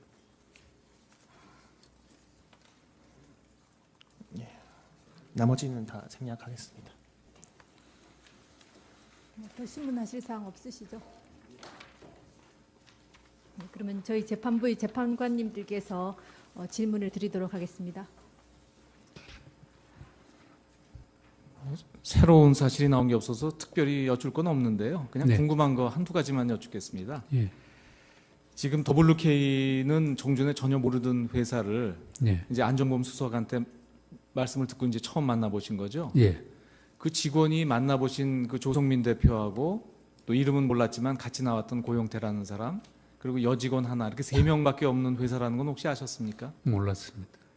이게 이 상당히 어떻게 보면 GKL로서는 큰 계약건인데 그 상대 회사에 대해서 뭐 파악해 보거나 그런 절차를 취하지 않으신 이유는 뭡니까? 그게 이제 구체화되면서는 저희들도 파악해 보려고 노력을 했습니다. 근데 처음에는 그냥 조성민 대표와 그 지금 이제 알게 된 고영태가 그 또 대표이사고 조성민이가 해서 직원들이 제법 되는 줄 알았습니다. 처음에는. 아니 그 제 말씀 뭐냐면 네. 이렇게 GKL 예산에 비추어 보면 지금 이런 규모의 계약이면은 그렇게 소소한 계약은 아니지 않습니까? 네, 예, 대표이사께서 직접 관여해야 되는 의미 있는 계약일 텐데 네, 그러면 보통 상대방 회사가 어떤 회사인지 정도는 알아보고 계약하는 게 보통 상식 아닙니까? 그러니까요. 저희들이 이제 계약 예를 들면 이제 나중에 장애인 스포츠 팀 창단할 때는 그런 걸 다 파악을 했습니다. 근데 초기에는 계약을 뭐 하겠다는 뜻이 아니었으니까 그런 그러니까 계약할 당시에는요. 계약 그 장애인 스포츠 팀 계약할 때는 저희들이 그 계약의 구비 서류들이 있지 않습니까? 예. 그 법인 등록증이나 뭐 그런 거 다 그 요구해서 다 확인했었습니다. 근데 자본금도 별로 크지도 않고 네, 예, 직원도 별로 없는 회사인데 예. 그래도 계약을 하신 이유는 결국은 안종범 수석이 추천했기 때문인가요? 뭐 그걸 전혀 부인하지는 않겠습니다. 근데 예. 이제 워낙 처음에 이제 큰 걸 저희들이 거절하고 지연시키고 그러다가 아니 경위가 문제가 아니고 예, 하여튼 계약할 때는 상대방 회사도 알아보고 계약하는 게 네. 일반적인 상식이고 네네, 지금 확인해 보면은 직원도 얼마 없고 자본금도 1억밖에 안 되는 작은 회사인데 네, 이렇게 큰 GKL이 계약한 거는 지금 상식적으로 생각하면 안종범 수석이 그 추천을 했기 때문에 했나 보다 이렇게 추측이 되거든요. 네, 큰 흐름은 그게 맞는데 네. 그 장애인 스포츠 팀은 사실은 그 규모가 굉장히 작습니다. 선수 3명에 아니 뭐 중요한 내용은 아닙니다. 예. 뭐 지금 이미 다 쌍방 양측 대리인들이 이미 저희들이 다 알고 있는 내용만 확인했기 때문에 그냥 저도 그냥 한번 궁금한 거 몇 가지만 확인하는 거예요. 네. 예. 불편하시면 답변 안 하셔도 됩니다. 김종 차관은 취임 후에 처음 봤다고 말씀하셨죠? 네, 그러면 만나기는 처음 만났지만 그 전에는 알던 사이는 아닙니까? 근데 이름도 모르고 전혀 모르는 네. 분입니까? 이름은 뭐 한두 번 왜냐하면 저도 문체부 출신이니까 네. 그 뭐 차관이 누가 와 있다는 정도는 그런 뭐, 정도만 하셨습니까? 예. 근데 또 근데 여기 김종 차관이 얘기했던 거 어디 보면 증인을 김종 차관이 추천을 했다 이런 얘기가 나오던데요. 예, 그건 왜냐하면 예. 그 아까 말씀드렸듯이 그 김종 차관이 저희 GKL의 직속 차관입니다. 그러니까 당연히 실무자들이 추천하든 누가 하든 김종 차관은 다 거치게 돼 있습니다. 아 누가 했든지 간에. 네네. 예. 혹시 증인은 그 최순실로 알려져 있는 최서원 씨를 아시나요? 모르시고요. 예. 이 최서원 씨가 증인 대표이사 임명에 관여가 됐는지 여부 이런 것도 전혀 모르시겠네요. 예, 몰랐습니다. 마지막으로 이거 한 가지만 여쭤보겠습니다. 김종 차관 진술에 보면 증인하고 지금 아까 말씀하신 안종범 수석하고 통화하셨다는 게 1월 25일이라고 말씀하셨거든요. 1월 24일. 1월 24일. 예. 그리고 1월 26일엔가 김종 차관이 증인을 만난 것으로 되어 있습니다. 근데 두 분이 만난 건 아니고 뭐 무슨 다른 몇 분들하고 플라자 호텔이었나 힐튼 호텔인가 어디 호텔에서 만나서 식사를 했다고 이렇게 되어 있거든요. 1월 26일이요? 예, 그 전화하시고 바로 다음 날인가 그렇습니다. 다음 날인가 다음 날 바로 하여튼 연이어서 만나셨던 걸로 되어 있는데 그건 기억 안 나세요? 제 기억이 1월 26일은 기억이 없습니다. 아니 아까 왜 이걸 여쭙냐면 이 경제수석 얘기를 듣고 이 스포츠팀 창단하는데 너무 과한 요구를 해서 고민하다가 이제 김 차관한테 이제 상의를 했다 말씀하셨는데 예. 그 전화 받고 한 이틀 만에 만나신 때가 있어서 그때도 그 상의를 했는지 궁금해서 여쭙는데 그건 기억이 안 그 나시는군요. 만난 기억도 없고요. 뭐 설사 만났더라도 제 기억에는 그렇게 짧은 시간에 그런 얘기는 안 예, 했겠군요. 그 문제를 제 혼자 상당 기간 네. 고민을 예, 했었습니다. 알겠습니다. 예. 네, 저도 그냥 간단히 한두 가지만 묻겠습니다. 증인께서는 2016년 1월 24일 안종범 수석하고 통화를 했다고 하셨죠? 네. 그때 안 수석께서 WK하고 매니지먼트 계약을 체결하고 스포츠 팀을 좀 운영해라 이런 취지의 얘기가 있다고 증언하셨죠? 스포츠 매니지먼트 회사인 블루케이가 있는데 예, 그거랑 거기랑 계약을 체결하고 계약 체결하라는 말까지는 안 하셨던 것 같고 예. 그냥 GKL에서 스포츠 팀을 창단해서 같이 운영해 보는 게 어떻겠냐. 그때 심적 부담을 느끼셨다고 했죠. 네. 그리고 증인께서는 2016년 7월 11일 안종범 수석하고 또 통화를 했죠. 네. 그때 그 주된 내용은 어떤 내용이었습니까? 제가 안종범 수석하고 요건 관련해서 이제 그 처음에 그 전화하고 1월 24일하고 이제 아까 7월 며칠 딱 7월 11일 날 두 번 통화를 했는데 그때는 그냥 전화가 와서 그 장애인 스포츠팀 잘 운영되고 있습니까? 그래서 네, 그냥 잘 되고 있습니다. 특별한 문제는 없는데 조금 뭐 훈련소 문제 등 이런데 조금 지금 좀 의견이 좀 맞지 않아서 조금 문제가 있지 대체적으로 잘 되고 있습니다. 이렇게 경과 정도 이렇게 간략하게 통화를 했습니다. 예, 그런데 증인께서는 또 2016년 8월 2일 날 네.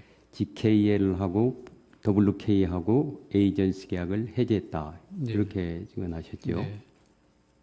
그때 그 이유가 뭐라고 하셨죠? 이제 그 직접적인 이유는 그 바로 전에 김종 차관이 저한테 이제 에이전트를 이제 해지하는 게 좋겠다 이런 얘기를 왜 그랬죠 그때? 예. 왜 김종 차관은 증인한테 그 얘기를 했죠? 그러니까 그건 제가 잘 모르겠고요. 근데 그게 직접적 원인이고 좀 더 이제 그 간접적인 원인은 제가 그 에이전트가 아까도 말씀드렸듯이 개입해서 이렇게 하는 것 자체가 좀 마땅치 않았고 또 한 2달 정도 이렇게 운영해 보니까 선수 3명이고 비록 장애인이지만 굳이 에이전트가 해서 자꾸 이렇게 뭐 콩나라 판나라 뭐 또 피도 줘야 되고 이러니까 어떻게 하면 에이전트를 좀 이렇게 빨리 이렇게 해지하는 게 좋겠다 이런 생각을 제가 갖고 있었습니다. 그런 사이에 김종 차관이 7월 말쯤 저한테 그런 얘기를 해서 제가 잘 됐다 싶어서 그냥 이유도 뭐 물어볼 필요도 없었고 제가 바로 해지 조치로 들어갔습니다. 그런데 이때 안종범 수석한테 사전에 보고를 좀 했습니까? 저는 아까 말씀드렸듯이 안종범 수석하고는 딱 2번 통화가 있었습니다. 처음에 한 거하고 아까 7월 며칠 날 전화 와서 제가 장애인팀 근데 거기서 의문이 생기는 게요. 1월 24일 날 안종범 수석하고 통화를 하면서 이제 심적 부담을 느꼈다고 하셨지 않았습니까? 거기에다가 7월 11일 날 통화를 할 때 이 스포츠단 운영이 잘 되냐. 그래서 잘 된다고 이제 증인이 또 말씀하시지 않았습니까? 그 잘 된다는 거는 아주 뭐 잘 된다 이런 뜻이 아니라 물론 여하튼 이제 잘 된다는 취지로 얘기를 하고 있는데 그 20일 정도 지나가지고서 20일 정도 지난 다음에 그 갑자기 해지하면은 어느 의미에서 안 수석의 뜻에 반할 수도 있지 않습니까? 청와대 뜻하고. 근데 안 수석의 뜻은 에이전트 개입하고 뭐 이런 게 처음부터 얘기가 있었던 게 아닙니다. 아, 그래도 여하튼 그 에이전트 개입은 그 후에 장애인, 그러니까 제가 조금 설명을 드리면 처음에 이제 큰 80억 규모의 일반팀 2개를 가지고 와서 이제 창단하자고 그래서 제가 그걸 계속 이제 거절하면서 버티고 오다가 저희들이 원하는 바람직하다고 생각하는 장애인 팀으로 만들게 됐습니다. 하기로 했습니다. 근데 그런데도 계속 이제 뭐 용역 계약을 하자, 또 에이전트가 들어오겠다, 이런 그런 그 과정이 있었습니다. 그래서 저는 그 과정을 보면서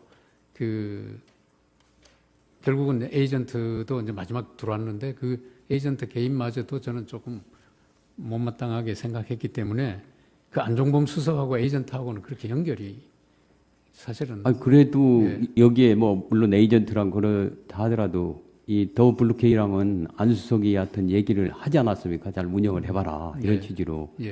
그렇다고 한다면은 여하튼 더 블루케이랑 그 GKL에서 이 계약을 해지를 한다고 하면은 안 수석의 그 관심 사항인데 하여튼 더 블루케이하고 그거를 사전에 보고도 안 하고 했다는 건 이해가 안 돼요.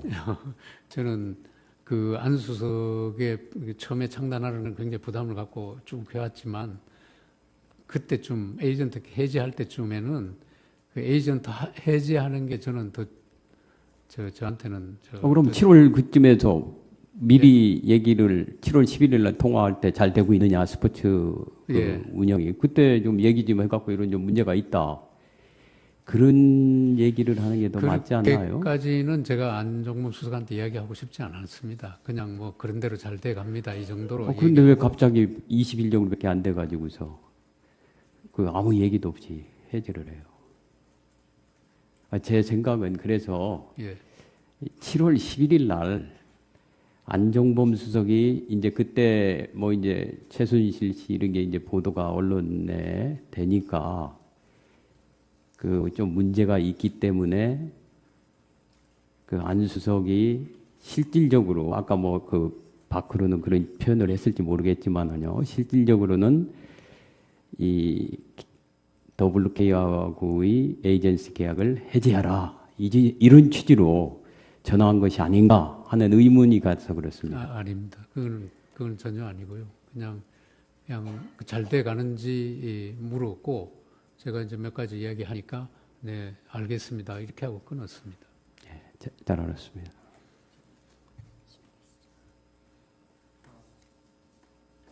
지금 다른 재판관님들이 여쭤본 거와 마찬가지인데요. 한 가지만 확인해 보겠습니다. 증인의 말씀에 따르면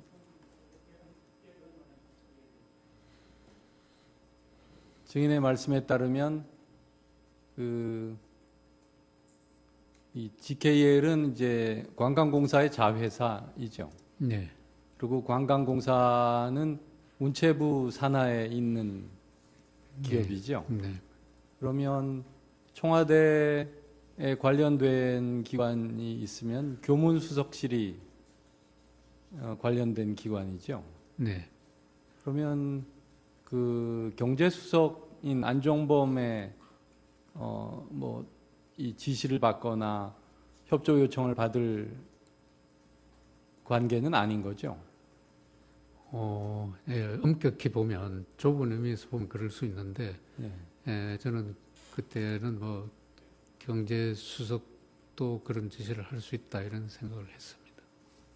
뭐 같은 얘기인데요. 증인이 그 안종범으로부터 연락을 처음에 받고 상당한 기간 이 혼자서 고민을 했다라고 이제 증언을 하셨습니다. 왜 그랬습니까? 그러니까 그걸 제가 수용할 수가 없기 때문에 고민되는 겁니다. 그게 만약에 쉽게 그걸 왜 수용을 해야 된다고 생각을 했습니까?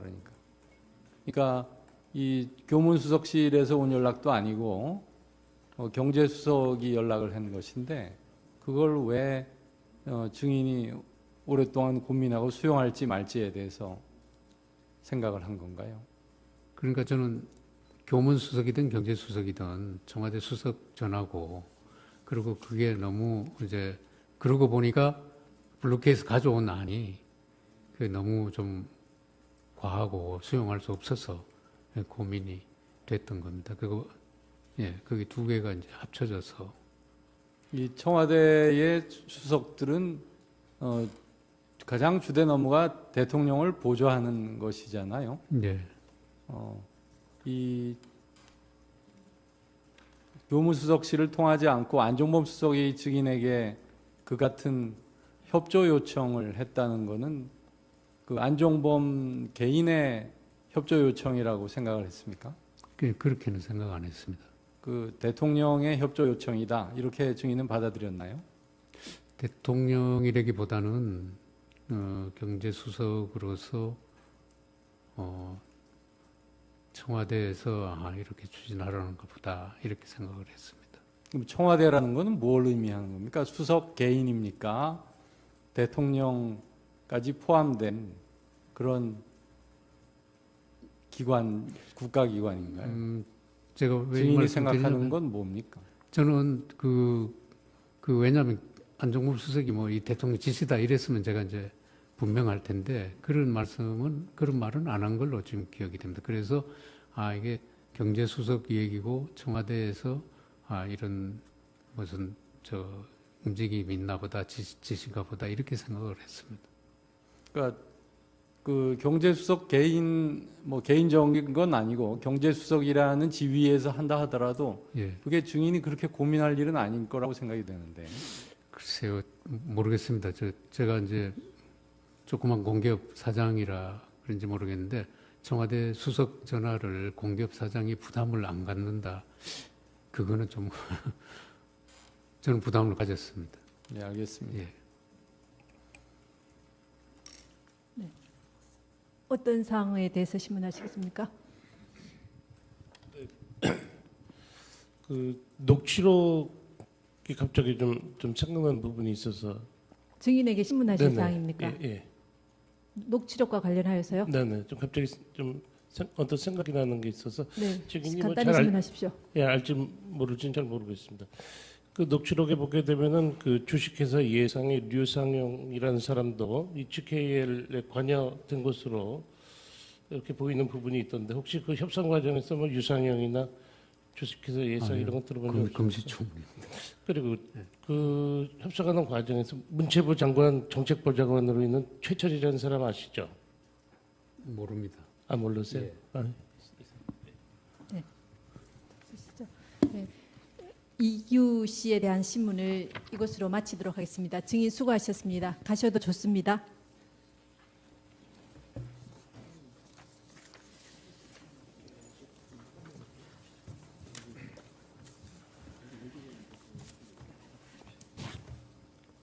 그 증인 김홍탁 씨와 증인 김형수 씨는 그 불출석 사유서를 제출을 하셨습니다.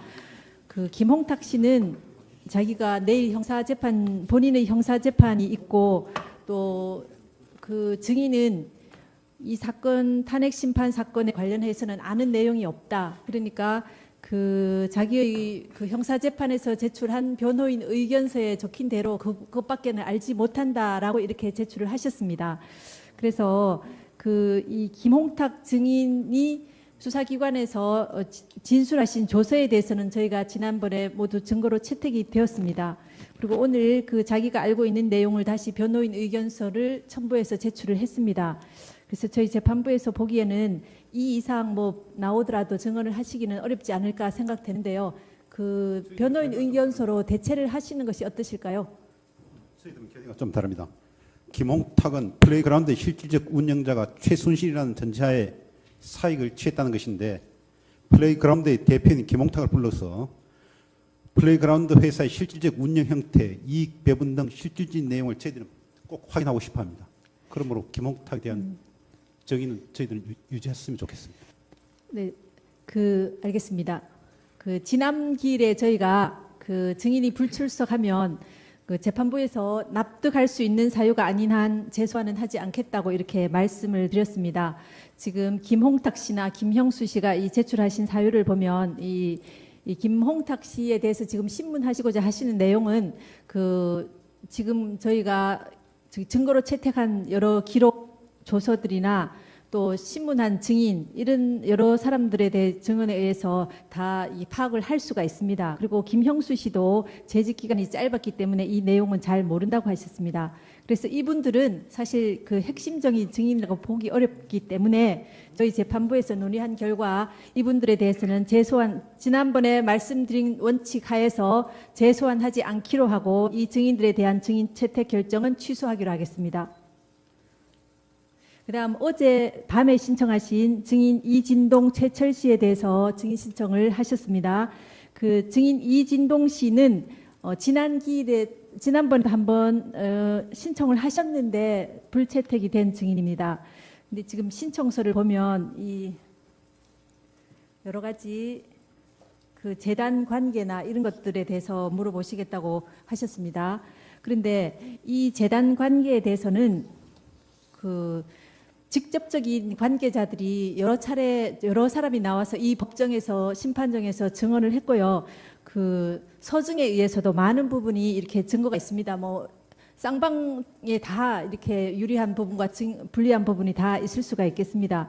그래서 이 이진동 씨는 직접적인 이 탄핵 소추 사유에 관련되는 증인이 아닙니다. 그리고 최철 씨에 대해서도 그 고영태 씨나 이름 그 최순실 씨가 최순실 씨 측이 최철 씨를 통해서도 여러 문건을 유출되었다 하는데 최철 씨로부터 유출된 문건은 이 사건 탄핵 심판 소추 사유가 아닙니다. 그래서 이 최철 씨에 대해서도 녹취록의 내용을 보면은 어떤 내용인지 저희가 알아볼 수가 있습니다. 그래서 이 이진동, 최철 증인에 대해서도 직접적인 탄핵 소추 사유에 관련되는 증인이 아니기 때문에 채택하지 않기로 재판부 회의 결과 그런 결정을 내렸습니다. 그래서 이 두 증인에 대해서도 채택하지 않겠습니다. 그다음 저희가 다시 한번 여기 계시는 모든 분들께 다시 한번 말씀드리겠습니다. 지난번에 저희가 말씀드렸음에도 불구하고 아직까지 심판정 밖에서 헌법재판소의 공정성을 훼손할 수 있는 여러 가지 억측이 나오고 있고 재판의 신뢰를 훼손하려고 하는 여러 시도에 대해서 다시 한번 우려를 표하지 않을 수 없습니다. 지금 오늘도 아까 보시면 이 심판정 밖에서 매우 시끄러운 고성과 소음으로 이 심리 진행이나 업무에 아주 방해를 하고 있습니다. 이런 부분들은 저희 업무에도 방해가 되니까 자제해 주셨으면 좋겠습니다. 이 사건 탄핵 심판은 헌법상 법치주의 원리에 따라 어느 한쪽에도 치우치지 않고 법률에서 정해진 절차에 따라 진행되고 있습니다. 이런 점을 고려하셔서 여기 계시는 쌍방 대리인이나 관계자들은 우려되는 이런 언행들을 법정 안팎에서 삼가해 주실 것을 다시 한번 당부드립니다. 네. 오늘 변론 절차는 이것으로 모두 마치겠습니다. 증거 신청을 한 것에 대해서 이제 기각을 하셨기 때문에 네. 저희가 이제 그 증거에 관해 절차에 관해서 말씀을 한번 드리겠습니다. 최철이라든지 이진동이라든지 이런 분들이 이제 다 증인으로 불러서 신문하시는 게 적절치 않다고 생각하신다면은 네. 요번에 새로 현출된 김수현 녹음 파일에 대한 검증 신청을 저희들이 그게 필요하다 생각이 됩니다. 왜냐하면 지금 이진동이라는 존재가 거의 수사 기록에 이렇게 많이 이렇게 나왔다든가 무슨 탄핵 소추 의결서에 출연한다든가 이런 건 아니지만은 이 녹음 파일에 보면은 녹음 파일을 이렇게 저희가 일부밖에 저희도 못 들었습니다. 그걸 보면은 이 사건의 핵심 인물들을 이렇게 말하자면 이렇게 턴이 들여다보는 빅브라더 같은 존재고요. 그리고 이 사건이 세상에 이렇게 나오게 되게끔 언론 보도를 통해서 이렇게 말하자면 이 피청구인의 입장에서는 기습적인 이런 언론 보도들이 막 쏟아져 나오게끔 한 그 뒤에 배우 인물입니다. 그래서 이 이진동이라는 사람이 마치 트로이의 목마처럼 김수현이라는 사람을 최순실과 고영태에게 이렇게 보낸 사람입니다. 그래서 이것이 저희가 요컨대 이것이 정상적인 어떤 이 프로세스가 아니라 음험하고 어떤 그 기획적인 폭로 공작이 벌써 오래전부터 있었고, 그래서 순수하지 못한 동기에서 언론 보도도 상당 부분 조작되고 이렇게 해서 오늘까지 왔다라는 이런 것을 저희가 이제 수사 기록에 전혀 없는 내용이거든요. 네, 이런 말씀하신 취지는 잘 네, 알겠고요. 그 부분에 대해서는 저희 주심 재판관님께서 정리를 해주시겠습니다.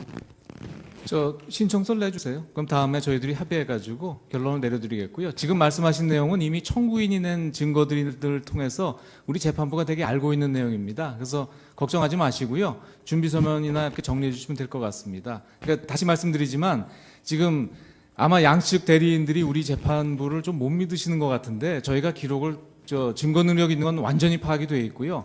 그 증거 조사를 위해서 어느 정도 기록이 봤기 때문에 지금 제가 보기에는 양측 대리인들보다는 우리 재판부가 더 잘 알고 있는 것 같습니다. 지금 말씀하시는 내용은 우리 재판부가 다 알고 있습니다. 이진동 씨 관련된 것은 오히려 청구인 측에서 낸 자료에 좀 들어 있습니다. 그러니까 걱정하지 마시고요. 그럼 저희가 검증 신청서를 내주시면 네, 그거는 재판부의 협의 사항이니까 다음 기일에 합의해서 결정해드리도록 하겠습니다. 다만 그게 2,000건이나 되고 저희가 일부 내용을 이렇게 참고 삼아 봤더니 불필요한 게 굉장히 많은 건 알고 계시잖아요. 뭐 중국 음식 주문한 것부터 그 녹취록 5초, 10초 이런 것들은 하나도 필요 없고요. 다 필요 없습니다. 네, 그러니까 그래도 1분 이상 되는 것 중에 엄선해가지고 그 중에 어떤 부분이 내용이, 필요한지를 해서 신청서를 좀 내주시면 저희들이 합의해서 다음 기일에 결정해드리도록 하겠습니다. 감사합니다. 예. 네, 그러면 오늘 변론 절차는 이것으로 마치겠습니다. 다음 기일은 2017년 2월 16일 목요일 오전 10시에 이곳 대심판정에서 속행하도록 하겠습니다.